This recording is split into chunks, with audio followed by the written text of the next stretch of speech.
everyone, and thank you for listening to the 318th ever episode of the Missouri Sports Podcast, brought to you by 106 Apparel and recording from the MSP studio in beautiful Springfield, Missouri. I'm one of your hosts, Cameron Albert, alongside my good friend and fellow Mizzou fan, Kyle DeVries. How you doing today, Kyle? Doing great, Cameron. You know, I have a son. Oh, yeah. His name's Andrew. I've met him. He's about 14 months old. He started walking. All on his own? This week. Incredible. Yeah. Wow. He's taking like 5 or 6 steps at a time now. He's starting to get comfortable with it. He's been on the cusp of that. He's been on the cusp. I think he's known how to do it for like a couple of months now, but he's like, well, I can just crawl really well. Yeah. Why wouldn't I just do that? Don't even need to walk. Yeah, exactly. But, you know, we've been kind of pushing him to do it more, and he can tell we get really excited when he does it. So he's like, all right, I guess I'll keep doing this. Yeah. So that's been kind of a fun little thing. Oh, yeah. That like unlocks a new everything. Yeah. Whole new world. Yeah, he's already kind of a little monster. So I just can't wait to see where we go from here. Yeah. Man, baby proofing. That sucks so bad. And there's some things just never go back. Like the cabinet under the sink, and just locked up forever. It's like they know too, like the most dangerous things. Yeah. Like all the sharp stuff, all the soaps and detergents and stuff, they go right to it. Yeah. One time, we have just like the tiny little like cabinet pantry, but it's kind of tall. Mm-hmm. And so one time Olivia just like opens the doors to it and she's like, a ladder. Because it's just like the shelves are spaced apart just perfectly where she could just climb right up. Like, you know what? I see what you're seeing there. I've never thought of it that way, but it does look like a ladder. Oh, well, that's really exciting, Kyle. Can't wait for the next milestone. After walking, though, it's like what else is there? Driving. To do? Yeah, so it'll be a while. We've done it all. Riding a bike, I guess. There we go. What are we going to talk about this week? We're talking about Mizzou beating Auburn. We've got a huge matchup with Alabama coming up. And, of course, we've got some injury news. Hopefully everybody can get healthy. Before we talk about all of that, don't forget to subscribe on YouTube. Leave us your review wherever you listen to us. And you can support us on Patreon, patreon.com/Missouri Sports Pod. I'm trying to think where to jump in here first. And I think we'll just get right into it. Mizzou beat Auburn 21-17. Shout out to you, Kyle, for you predicted 20-17. Just 1 point off. We were all around that number. Well, we knew it was going to be a low-scoring game. Yes. And so there's only so many point combinations that make sense that have like a lower combined total than like 50. Yeah. So, you know. I stretch the limit on what makes sense there sometimes, but you do. You pretty much got it on the nose just about. Where to begin here? I mean, the story of this game was Brady Cook and what Missouri's offense was able to do with him versus without him. And Brady Cook was the entire story of this game. Yeah. There had been conversations about his health and mobility, like going into this week, and maybe for the past 2 or 3 weeks, just general suspicion. Yes, like he doesn't seem quite right. His ability to run the ball hasn't looked the same as last year. And Coach Drink was asked about in a press conference recently, and then comes out first quarter, tweaks his ankle on a weird tackle, and looks like he can't do anything. Like eventually just kind of falls down on a drop back. Yeah, he was like writhing in pain. Yes. Like he was like standing up, but like could barely stand up straight, just like waiting for the snap to come and stuff. And then after he goes out of the game, it's just a nightmare, basically. Like, I don't know. I'm trying to put myself back into the mindset of, okay, Drew Pine is coming out. And I feel like I've had some optimism about Drew Pine as the backup, and like he's looked capable at times. But then there's a whole Drew Pine hive out there. There is, and not anymore. Right. I've never really felt too compelled to jump on that train exactly, but I've always felt like he's a capable backup and will be okay if Brady Cook were to miss time. And that did not happen in the Auburn game. I mean, he had one pass that was just like a blatant drop on a third down that would have extended the drive. I think Jordan Harris dropped one, but he didn't look good. He got some run in last week too. Yeah, against UMass. Yeah, didn't look good, but it was kind of like, whatever. Who cares? Yeah, who cares? But in a meaningful situation where we really needed him to come in and perform, it was ugly. Yeah. So early on, I mean, I don't remember what the halftime score was, but early on, there's just nothing happening basically for either offense. Halftime score was 3-3. Missouri had a missed field goal in there as well. And the only turnover of the first half, no, they each lost a fumble in the first half. But one thing that stood out right from the beginning was Missouri's defensive line came to play, which is what we were asking for last week. Zion Young stepped up, had a big tackle for loss on Auburn's first possession of the game. So with Missouri's defense playing pretty well and Brady Cook being out, I was like, this game's going to end like 9-6 or something. It looked like we were destined for that. Yes. And then the only thing that changed was Auburn scored on a big play to Coleman. Perfect pass. Yeah. Which Thorne kind of got shaken up a little bit. Yeah. Right before that. And then, I don't know, we went to a commercial break or something. I don't know. He got some time to shake it off and then came back from the break and he threw a bomb. Just a perfect pass to Coleman. Yeah. And Marvin Burks like caught lacking again. Yeah, and that's happened a couple times this year. Missouri still, I think, like top 5 in the country as a defense for explosive plays allowed. I think they might be second, which doesn't compute with like what we've been watching all season. Like they're good at defending the explosive play, not allowing explosive plays. So yeah, well, I can definitely think of a couple that I've seen with my very own eyes. So I guess maybe those are standing out because there's only been a handful or whatever. But I don't know. Yeah, it does feel like it's either we're keeping them contained or we're just. It's like the big plays aren't even like a 35-yard pass. It's like a 70-yard pass that's also a touchdown. Yes. And that's probably what it is. Probably. Like we're not giving up. It's 20-plus yard plays is what the stat is. So there aren't that many of them, but when there is, exactly, it's 70 yards for a touchdown. Yeah. Remember that Vanderbilt play? Yeah. Like at the very beginning of the game? Yes. Yeah. Watching that.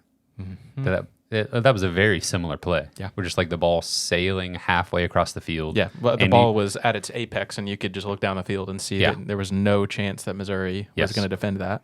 Yeah.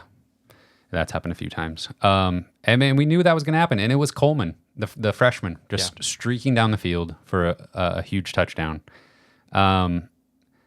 Then you have the Luther Burden muffed punt, which just felt like, in the moment, it felt like, before he even catches the ball, I'm thinking, oh no, he's not calling fair catch because he's trying to make something happen here. You had to think he was feeling the pressure of the offense not being able to do anything. Sure. He's like, okay, well, I can do something here. I'll do this myself. I'm getting the ball here.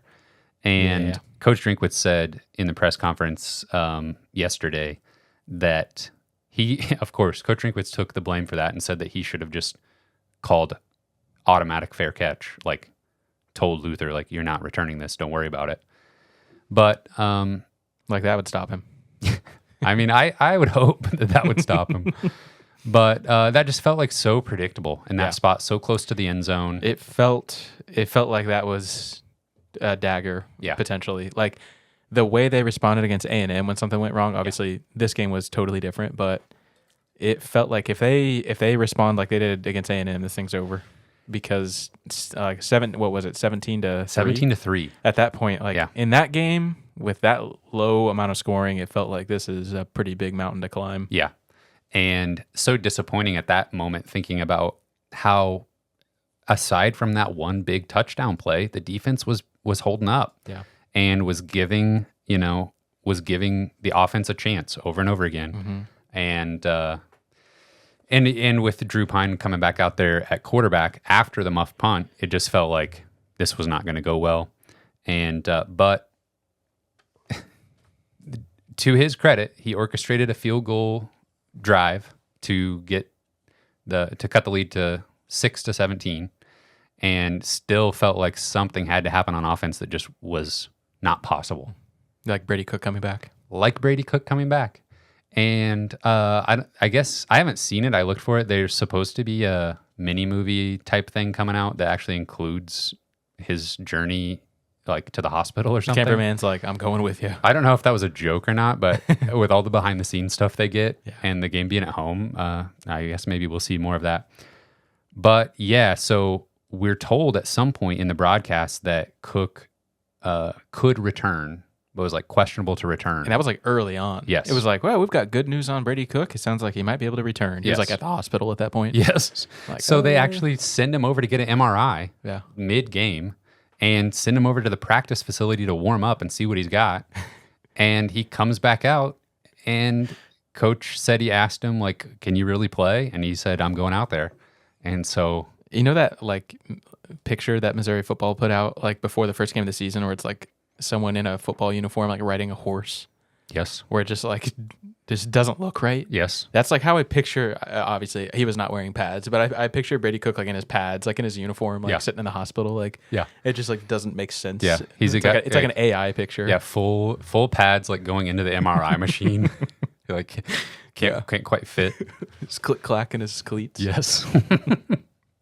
But people were like snapping videos of him, like taking pictures. Like I think Brady Cook is like over here. Like I saw Brady Cook over here in the little training facility. Yes. Yeah. And then we get word Brady Cook is back on the sideline warming up, and it feels like, hey, maybe we have a chance. Mm-hmm. Yeah. Yeah. I feel like I just want to like focus on this for a minute, like how crazy it is. Like, I mean, good thing they were home. There's no way they were like doing that if they weren't at home. Like went to like the like MU hospital, and then just everything was so conveniently set up for them to be able to do that.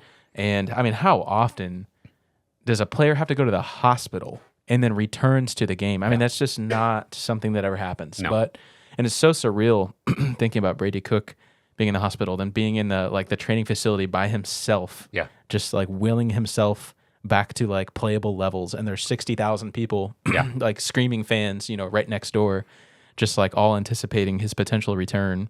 It's crazy to think about. And the energy change when he went back out there. I mean, the crowd roared, the sideline was hyped. I mean, and even just the TV cameras were showing him on the sideline before he went in, and like he kind of had this grin on his face, like, we're doing this. And I think he was talking to Luther Bird, and he's like, he looked like he knew the outcome of what happened. Like he already was like smiling, kind of had that grin on his face, like, we're gonna come back and win this, and it's gonna be insane when we do it. And that's what happened. The two touchdown drives in the second half. The first one, 4 plays, 80 yards. Had that pass on 3rd and 10 to Mookie Cooper for 78 yards. He couldn't quite get in the end zone because it was Mookie Cooper, and he doesn't score touchdowns. He's cursed. But Marcus Carroll was able to punch it in, and then they ran the tried and true Brady Cook 2-point conversion play. Like the worst. That always work. The worst execution of it we've seen so far, where like nobody, that fake fooled nobody. It was like on a bum ankle too. Yeah, it just like whips that ball out there as if he's going to pitch it, but never happening. He is very demonstrative with it. But he gets in the end zone, and that made it a 3-point game. Yeah. And Missouri's defense, like after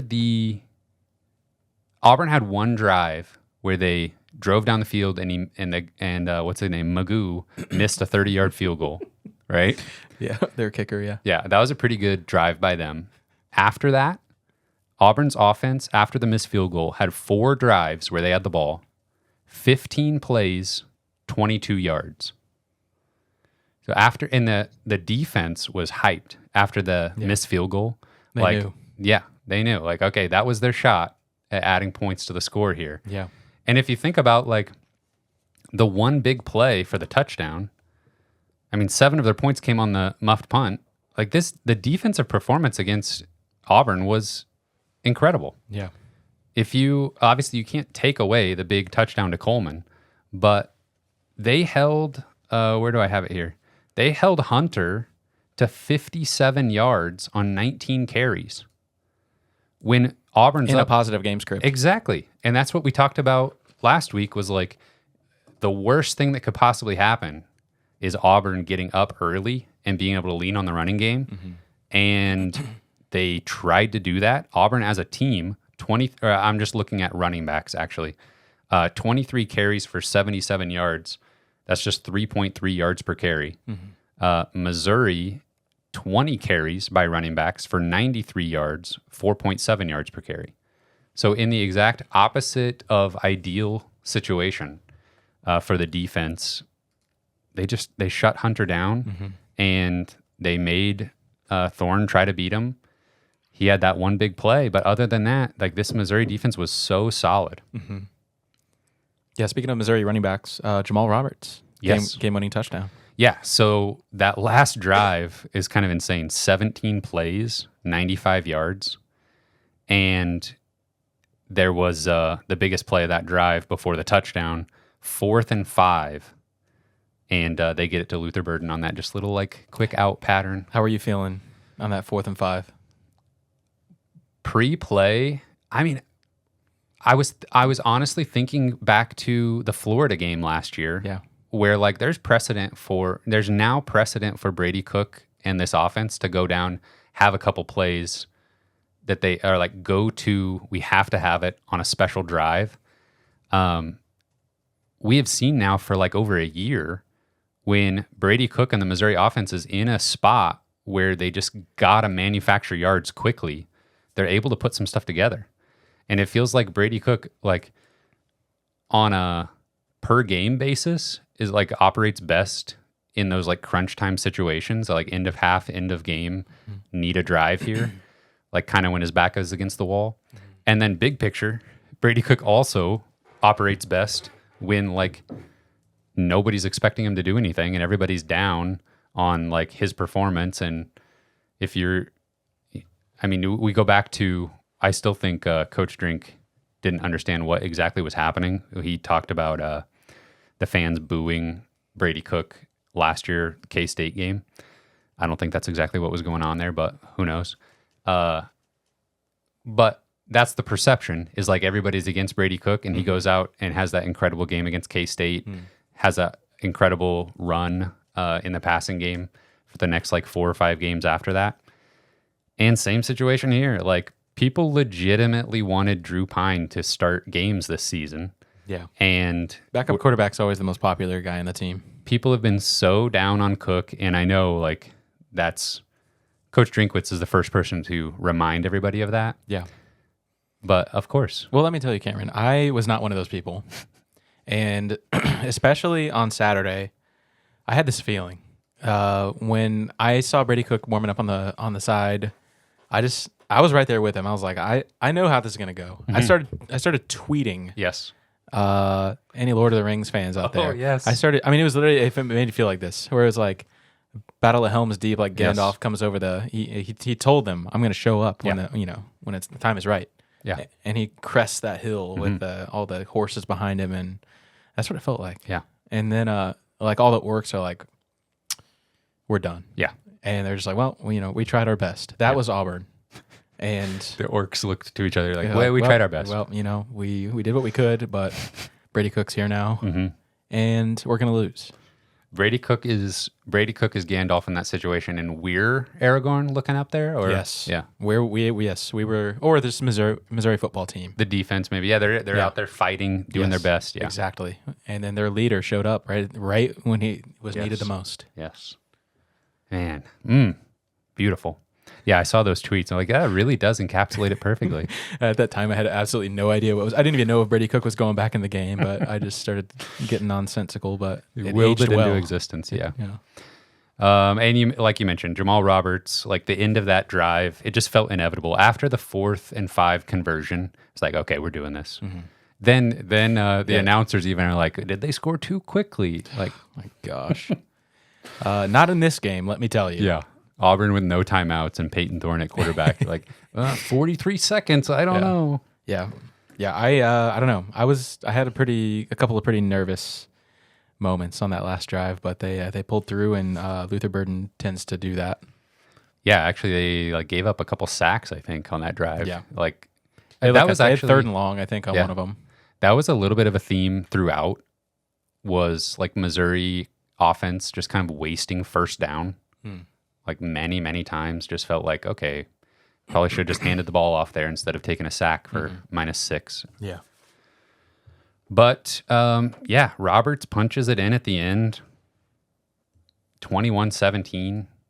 Like, you just add another tally to the win column. Yeah. Missouri's 6-1. Yeah. I don't know how the rest of the season is going to go.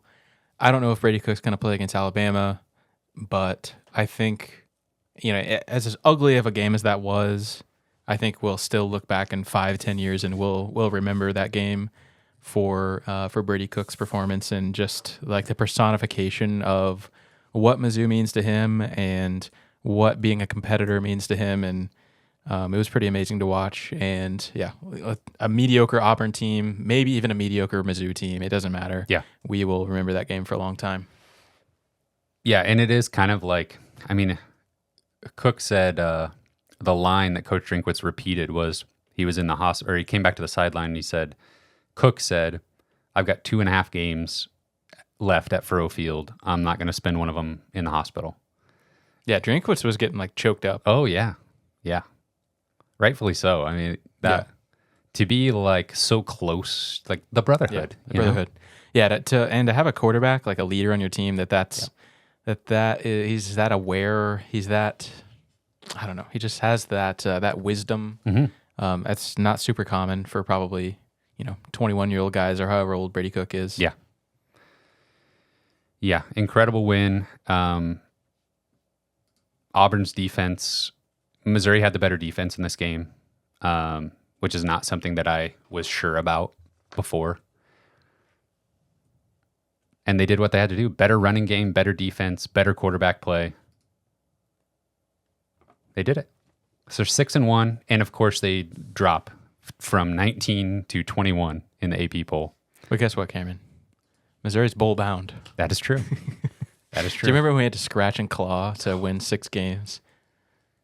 And we just won 6 games like halfway through the season. Yeah. Going to a bowl. Yeah. People were making fun of, they had like bowl shirts, like bowl bound shirts, which is kind of funny, but I'm pretty sure like every team does that because they're trying to like manufacture hype for bowl season. Yeah. Like starting in week 6, basically. Did you see Coach Drinkwitz? He like pointed out that there was like a Cheez-It Bowl representative. I saw at the game or something. A tweet about that. Yeah. Cheez-It. Cheez-It Bowl. No disrespect to no disrespect. The proud people over there at Cheez-It. All due respect. Extra cheesy. You ever have one of those? I don't think so. They pack the cheese in there. Oh, do they? Yeah. You mean they can make a kind that's more cheesy than the original? Yeah, something like that. Now, the problem is here with this, this week is all about injuries now because obviously Brady Cook, Nate Noel had a foot issue. Brett Norfleet was out of the game temporarily. Zion Young was out of the game for a little bit. Yeah, we kind of sold our souls to get that one done, didn't we? Yeah, so no bye week or anything to get healthy. So we are kind of crossing our fingers that we're getting the actual A team here for Mizzou, especially on offense, going up against Alabama. Wouldn't hold your breath. I think we're going to do this preview as though Brady Cook and Nate Noel are going to play. And because if they don't, they might not go very well. Yeah. Well, there's been some reports. We've seen some of the national reporters say it seems doubtful that Brady Cook's going to play, and even that Nate Noel is officially out. Right. And then we've seen some local, like Missouri reporters. Gabe DeArmond said, like, this is what the national media is reporting. I have not been able to confirm this yet. Right. So there may be still a little bit of hope for Nate Noel and Brady Cook. Maybe a little bit of hope that that Coach Drinkwitz is playing some legal chess. Maybe I don't know. But I don't know. There will be an official injury report. Yeah. And they can say questionable all the way up to game time. Yeah. Like they don't have to say yes or no. I feel like as long as it doesn't say out next to Brady Cook, I think he plays. Can you at least give it a go? Yeah, even if it says doubtful. It's Alabama. Yeah. Like, I know, like, he was probably just had all kinds of adrenaline last week, and maybe he got some kind of shot. I don't know. But his best, like, he ran for 2 huge first downs. Yes. And crunch time. Looked fine. Yeah. I don't know. I'm talking myself into it that he's going to be totally fine and play like 80% healthy. Yeah, if he doesn't play, he's weak. That's what Kyle said. That was a joke. Yeah, so I don't know. We need Brady Cook. We need Nate Noel. Yeah. There's absolutely no shot whatsoever if neither one of those guys play. Alabama's 5-2, so just a disaster of a season for Alabama. 2-2 in SEC play. I think I heard the last time they lost multiple games in the regular season. Any guesses? Off the top of your head? Maybe like 2011 or something. 2007. Sheesh. Last time they lost multiple regular season games. That's insane. They just got it easy over there, don't they? Not anymore, apparently. Not anymore. This year, they won at Wisconsin early in the season. They beat Georgia 41-34. Lost at Vanderbilt, of course. Beat South Carolina barely 27-25. And then just lost at Tennessee 24-17. So 3 games in a row here. Losing at Vanderbilt, barely beating South Carolina, losing at Tennessee. Mm-hmm. I heard one national ESPN guy said Alabama is reeling right now. Wow. But Nick Saban From said, what? yeah, they're just reeling after a stretch of difficult football games. Yeah. Vanderbilt will do that to you. Yeah. I mean, Mizzou was reeling a little bit after beating Vanderbilt. I forgot what I was going to say. Nick Saban said you don't want to play a team. It's easier to prepare after a big win. I think I was the one that told you that. Yeah. On this podcast. Yeah, you remember that. Yeah. So now Alabama's coming off a loss. That means they're going to be extra ready for Mizzou at home. Not a Nick Saban team, though. True. Kalen DeBoer, different philosophy. Jalen Milroe is their quarterback. You've heard of him. 1,700 yards passing on 68%, 13 touchdowns, 6 interceptions. 68% completion. Yes. Wow.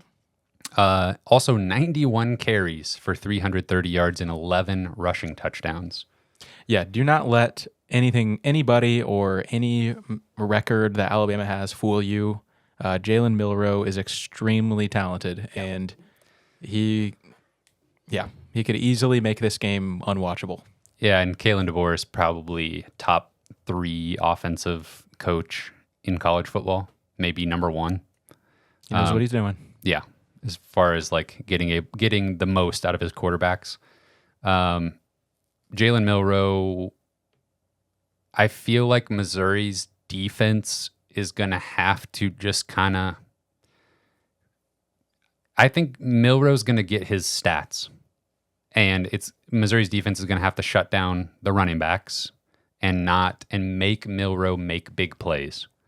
Get them in 3rd and long. And then if Milroe scrambles for a first down, what are you going to do? You know, if he's airing it out all game long and completing big passes for chunk yards, like, he's just really good. Mm-hmm. So I think you have to try to take everything else away. They do have a really good running back who's like kind of underappreciated maybe for Alabama running back standards. Jam Miller, 400 yards, 5 touchdowns on the year.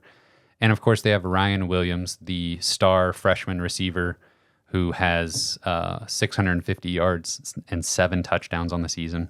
Have you heard Ryan Williams is 17 years old, Cam? He's 17 years old. Should still be in high school, they say.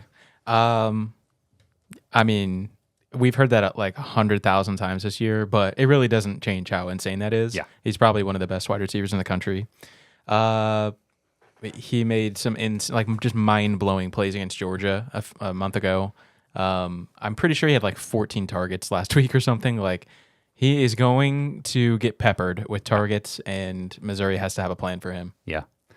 Yeah, and I just don't think there is a good way to plan for it, because what are you going to do? Try to double him, and then every defensive back that's like... Alabama would love that, because then Jalen Milroe will literally run for 130 yards, you know, if I'm just worried about this Alabama offense. Yeah. Missouri's cornerbacks, have been a little suspect at times. They played well last week. This is a totally different ball game. I'm a little bit nervous about that matchup between Missouri's secondary and Alabama's wide receivers. Now, defensively, Alabama definitely not as good as we're used to. In fact, Missouri has a better ranked defense on SP Plus right now. So both like around, I think Missouri's like 16th, Alabama's 20th or something like that, 19th maybe. So there's opportunity there. You look at in SEC play, Alabama's defense is 14th out of 16 SEC teams in rushing yards per game allowed. They're 13th in the SEC in total yards per game allowed. Again, we need Nate Noel back there, but I feel like Missouri's going to want to lean on Noel and Cook's legs to try to get down the field, and then it's going to be about, can we please get into the end zone instead of settling for field goals? Yeah. We've been begging for it all year. Mm-hmm. This feels like if you're going to do it in one game, this has to be it. Yeah. Yeah. I mean, Missouri struggled with red zone conversions like even last year too. That's never been something they've done well. Yeah. For whatever reason, the field gets more compact and they have a really, really hard time punching it in sometimes. Like you said, yeah, if they can ever figure it out, this would be the game to do it.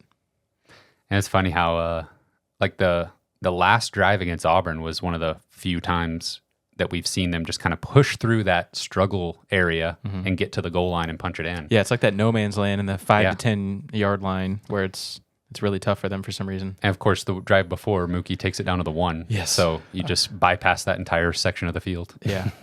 Yeah, Marcus Carroll's pretty good at punching it in from the 1. Yeah. I did want to give a shout out to r/MIZ over on Reddit. A poster over there pointed out, obviously, Corey Batoon is going up against his old boss in Kane Womack, who's the Alabama defensive coordinator. But not only that, Kirby Moore was the passing game coordinator under Kalen DeBoer at Fresno State. So Drink was asked about that a little bit in his press conference, and he said the passing concepts for the two offenses are identical. So he said, like, basically, Brady Cook can sit there and watch an Alabama game and name what they're doing and tell you what receivers are going to be doing on certain plays. But he said their run schemes are completely different. So, but, I mean, just both teams are going to be very familiar with what the other team is trying to do on both sides of the ball. Yeah. So that'll be an interesting little chess match there. It is. Drinkwitz also talked about one thing that they want to adjust from the Texas A&M game was he was talking about how they kept wanting to react and make little micro adjustments to everything Texas A&M was doing instead of just having a game plan, sticking to it, and trying to execute and just play football.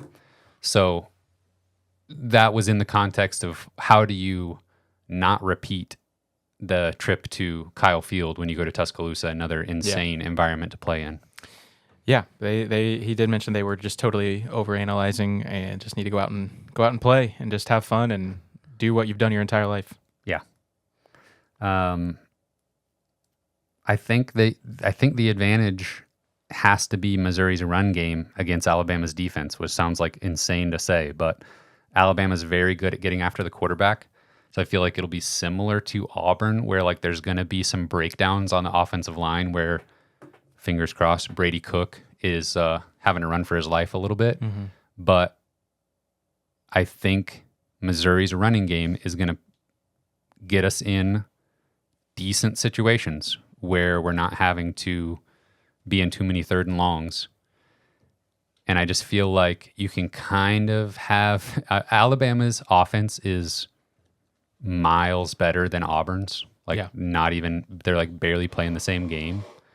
But being able to slow down Auburn's running game bodes well, I think, for at least trying to make Alabama one-dimensional or at least put it all on Jalen Milroe. Yeah. He's capable of beating you by himself, basically. Yeah. But let's make him do it. For sure. Yeah, I don't think they're going to be able to contain them for, 60 minutes of a football game, but if they can keep them from being consistent, I think you give yourself a shot. For the sake of the intangibles, going into this game, obviously Alabama, like you said, is reeling from, they've played really poorly the last 3 games, at least at their standards. Missouri just came off of a really, really special win. Is there any way that you feel like that plays a part where Missouri's maybe going the right way momentum wise. Alabama might just be slipping the other way. That's totally possible. I mean, if the wheels come off, if Missouri is able to jump out and do something early to grab the momentum, maybe Alabama spirals a little bit. And you wouldn't ever expect that from a Nick Saban team. You wouldn't really expect that from a big-time program no matter what. Yeah. But it's more possible than ever right now. I agree. I think if Missouri has a chance to end the Alabama dynasty basically this weekend. Yeah, get Kalen DeBoer fired. I will say that if Missouri wins this game against Alabama for however they do it, I think we will look back at that Mookie Cooper play against Auburn, where the 70-yard play. Yeah. If Missouri wins this game against Alabama, or if they go on to make the playoff this year or have a special season or something like that, I think we will be pointing to that Mookie Cooper play as maybe one of the most important plays in Missouri football history. Yeah. And I'm kind of like getting goosebumps even talking about it because just like how meaningful that play was to swing the season's fortunes could be enormous. Yeah, like immediately popped into my head that play and Vanderbilt missing that field goal. Yes. Jeez. Yes, it's just those little plays. Yeah. Like that wasn't a little play, but just those little moments. Yeah. Like where we just need this one thing to go right. We just need this one break. I think those things we will always point to the fake punt against Kentucky last year. It's just that Mookie Cooper play could be one of those moments that we remember. The thing about this game, though, with Alabama is they don't have to win. Missouri doesn't have to win this game. Yeah. I really think 10 wins and you're in the playoffs still. I don't know. The All-State playoff predictor says 10 wins and you're in, most likely. So we'll see. Now, lose to Alabama and then Alabama goes on to drop another game or two. Yeah, there's so much nuance. Like we need A&M to win out. That would help. But then we're in like direct competition with them for a spot maybe. Yeah. I don't know. There's so many moving parts. But yeah, I think there's a chance if Missouri loses to Alabama and then they win out and they play well and they're 10-2. I think, it's not, they're not out of it. And the difference between losing to Alabama and in like a competitive game where you can actually, because Alabama beat Georgia. So like we're dealing with this top tier of college football that anybody can beat anybody. Georgia just destroyed Texas. Yeah, they did. Yeah. So like we just need Missouri to be in that conversation. Yeah. Of, you got blown out by Texas A&M. It's a bad day, whatever. Let's not worry about that. You were in this game in Tuscaloosa, a drive or two away from, like we have been against Georgia in the past. So that's me trying to like lower expectations for myself, especially none of that matters if Brady Cook doesn't play. If Cook and Noel both don't play, I mean, we're talking to like Alabama's going to win this thing like 37-10. Yeah. 37 to I agree with 6. You. Yeah. It was that bad. But when Brady Cook does play and Nate Noel does play, then Missouri's going to be in this game right till the end. And the score is going to be like Alabama's going to be winning 28-23. And Brady Cook's going to get the ball one more time. He's going to find Luther Burden a couple times. He's going to check it down to Nate Noel. And he's going to find Theo Weiss in the corner of the end zone in the fourth quarter. And Missouri's going to win this game 30-28. Oh, my. 30-28. Missouri wins in Tuscaloosa. That was magical. You thought last week was Brady Cook legacy game? No. It's Brady Cook legacy game from now on. Every game is Brady Cook legacy game. I absolutely love where your head's at right now. 30-28. That's my prediction. Missouri wins. I really wish I would have said my prediction before you just did that. I don't think I can go there with you. I want to live in that world, and I hope we are. But even if Brady Cook plays, I think Alabama wins. And I'm going to say 34-24 Alabama. What a reasonable I would take. Really, really like to be wrong. Nate Noel's going to go off if he plays. I do think if he doesn't go, like Carroll and Cook can get it going on the ground, I think. Yeah. But it just really seems like the offense is a step better when Noel's out there. I agree. Yeah, he's just so good at that outside zone run play. Yeah. And, man, I honestly, even if Missouri doesn't win, I think this is an opportunity for the offense to look serviceable for the rest of the year. But if they decide Cook can't go, then I feel like we're going to see like vanilla. Like if Cook can't go, might as well rest Noel, might as well rest Norfleet. That might be what's happening. Yeah. So yeah, I don't know, man. It's crazy. It's really, really weird how the reporters are saying different stuff. Like I don't know that I've ever seen something like this where, we're still 4 or 5 days away from the game. Oh, what's today? Wednesday? Yeah. We're still a few days away from the game. It's just really bizarre. Like there is something kind of fishy about the reporting. It makes me think that like who Pete Thamel or whatever knows what's up and just like wanted to be first. And everybody else is like, all right, I guess go ahead. Like we were going to just wait till the official injury report.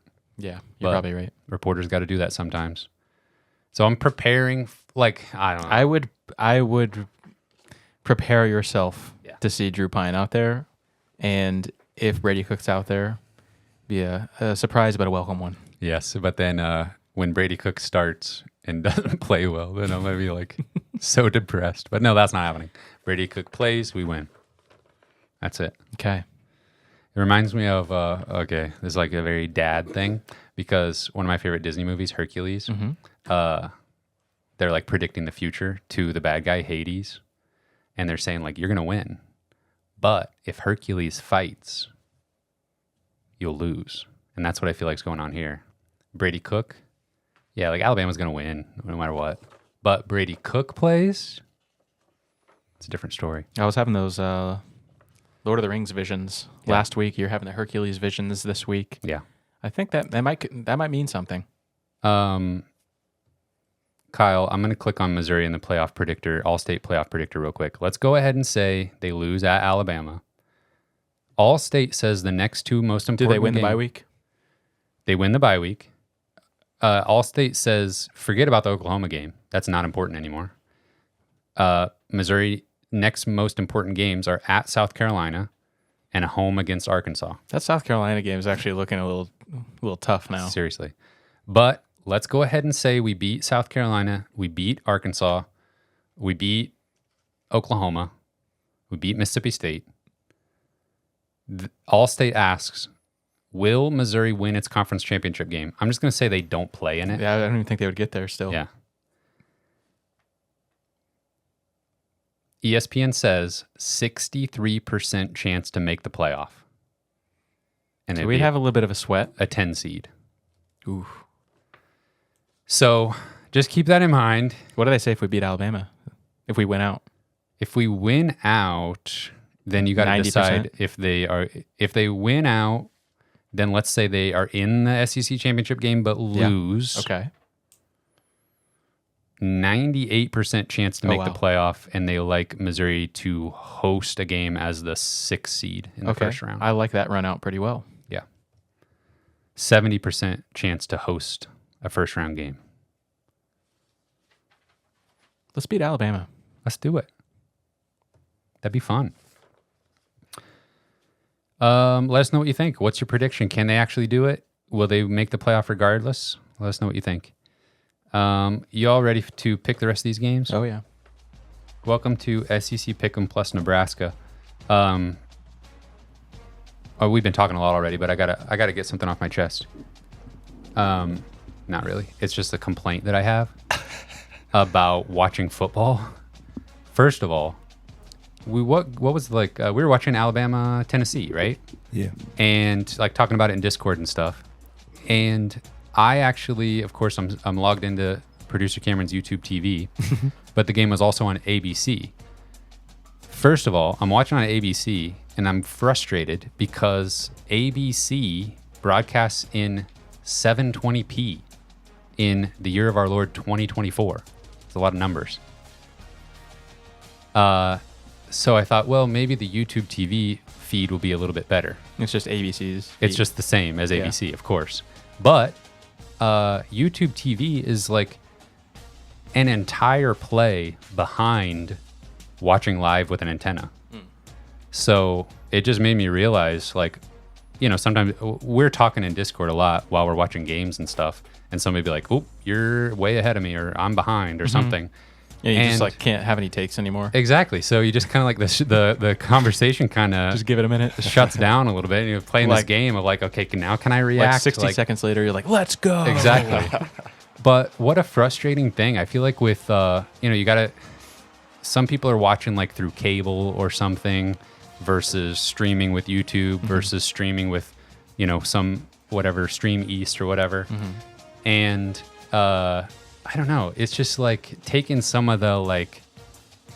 It's fragmented. Yes, some of the community of watching a game together and being able to talk about it online. That's why you just get together in person. I guess that's the solution. That's what we're going to do this weekend, right? Yeah, you went right where my mind went. Sorry, I gave away the punchline. No, that's it though. You just got to watch games with actual people. I agree. So that's frustrating, but also, can Disney not afford to broadcast ESPN and ABC in Disney just not? Can they not? Like, can we get full HD broadcast, please? I agree. That's wild. Yeah. And like CBS, you watch CBS game on YouTube TV or antenna. Looks good. Incredible. Pristine even. Yes, way better than ABC. Hopefully somebody over there is listening to this and they can make ABC reps in the house. Make a change there. Sorry, that's all I had to say. Go ahead, producer Cameron. Okay. Now we had a controversy, right? Yeah, before you go ahead, producer Cameron. Yeah, a little bit. Go ahead. No, you're right though, Kyle. Last week or 2 weeks ago, a listener said in a YouTube comment that our totals must be off with our scoring here because they had way too many points compared to us that they were keeping track at home. They're like, man, I'm good at this. And you might be.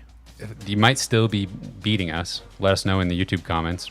But I audited Cameron's books, and sure enough, there was a miscalculation, not in the scoring week to week, but in tallying up the total score over the 7 weeks or whatever we had done so far. There's just 1 week that was not included in the total. You just missed a whole week. Just didn't add it together. So we have an updated count for everybody that's legit. Cooking the books. He was. Cooking the books. Not to his benefit. Yeah. Let's see. Last week, to recap, Parker was, I guess, picker. Cameron had 7 points. Kyle had 8. Me and the guest pickers had 10. Oh my gosh! Did you guys perfect? Was it a perfect slate for y'all? No. Close. So close. 2 weeks ago, you were perfect. The one I didn't bother to add it up last week. I told you last week. I thought I had a good week. Yeah, you did. Perfect week. Yeah. Thank you. Only 6 games, but yeah, pretty good. Oh, he's always gonna bring me down. Here come the attacks. Well, when you're in the lead, you gotta. Not anymore though. Yeah, after we added the missing scores. Buddy now? Okay, our season totals are Cam has 50, I have 51, Kyle has 56, and the guest pickers have 57. Unbelievable. Yeah. If this week doesn't go my way, I might be done. Yeah.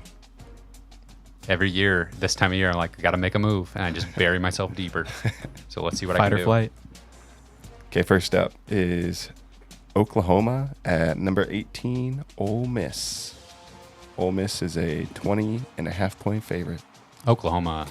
Bad. Oh, yeah. Bad. Jackson Arnold. Is that his name? Yeah. He was saying, like, publicly. Yeah. Like, yeah, just redshirt me if we're going to be this bad. Yeah. And he hasn't played in like a month. Yeah. They benched him against Tennessee. But no, he wasn't benched. He decided to not play, Oh, apparently. I mean, basically now it's like... Oh, he said, you're not good enough for my services as QB this year. Maybe next year or maybe elsewhere. After he threw 2 interceptions. Exactly. Okay. Well, anyways, I don't know that I've ever seen that where No. a player is just like, yeah, like just going through it publicly, like, just redshirt me and save me for the future, or I'll play somewhere else. He's like, I don't have any receivers to throw to. My offensive line is terrible. Can we just try this again next year? So When Venables isn't there. Yeah. No receivers, but actually J.J. Hester has been making plays. He was like 6th on the depth chart going into the season. And former Missouri Tiger old friend alert is out there catching balls for Oklahoma. That's a shame. I'm going to take Ole Miss. Yeah, me too. Ole Miss all around. Next up is Arkansas at Mississippi State. Arkansas is a 6.5-point favorite. Yeah, not picking Mississippi State for anything. I can't pick Mississippi State to beat anyone. No. Arkansas. I'll do it. You're picking Mississippi State? Oh, might as well. See you at the bottom. Wow. I'm not gonna be in the last anymore. Our guest picker this week is Tim. I don't think I said that. Wickman. Tim takes Arkansas. It's probably a smart pick. Let's see. Ranked game. Number 5, Texas at number 25, Vanderbilt. Texas is an 18.5-point favorite. Well, I'm no betting man. They get the goalpost put back up, you think? At Vanderbilt? They Surely fished by it out now. of the river. They've had time. I'm no betting man, but if I were, pick Vanderbilt to cover that 18-point spread. Oh, Texas is reeling. I mean, I've been Mr. Anti-Texas, and you know what? It just haven't been the perfect opportunity. But they did lose to Georgia, and of course I knew that was going to happen. Right. Vanderbilt's ranked. Yeah. 25th. Oh man, I don't think I can pick Vanderbilt to do it twice. But God, I hope they do. We will all be rooting for Vanderbilt, but I'm gonna pick Texas. Texas all around. You're running out of time for Texas to lose. At Arkansas, at A&M are there only like tough games coming up. This is might want to reconsider. Texas all around. All right, let's move on. I kind of want to. It'd be a legendary pick if Vanderbilt pulled it off. Can't do it. All right. Number 8, LSU at number 14, Texas A&M. Texas A&M is a 2.5-point favorite. I'm an LSU hater, even though they keep winning. Those are the 2 undefeated SEC teams, like in SEC play. Oh, really? Yeah. I'll take A&M. Give me LSU. I'm going to go LSU. Tim takes A&M. Game of the week right there. Yep. Who are you rooting for, though? A&M. Yeah. Next up is Auburn at Kentucky. Kentucky is a 2.5-point favorite. Sheesh, that'd be an ugly game. At Kentucky.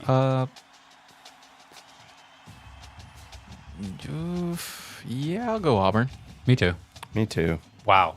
Auburn all around. Oh, What? come on. You better switch. Somebody better. Why me? I was the first one to go. Well, because I don't want to. Just because you think you can change my mind? Well, maybe. Well, you have before. It's worth a But try. not this time. It's always worth a try. Last and certainly least, Nebraska at number 4, Ohio State.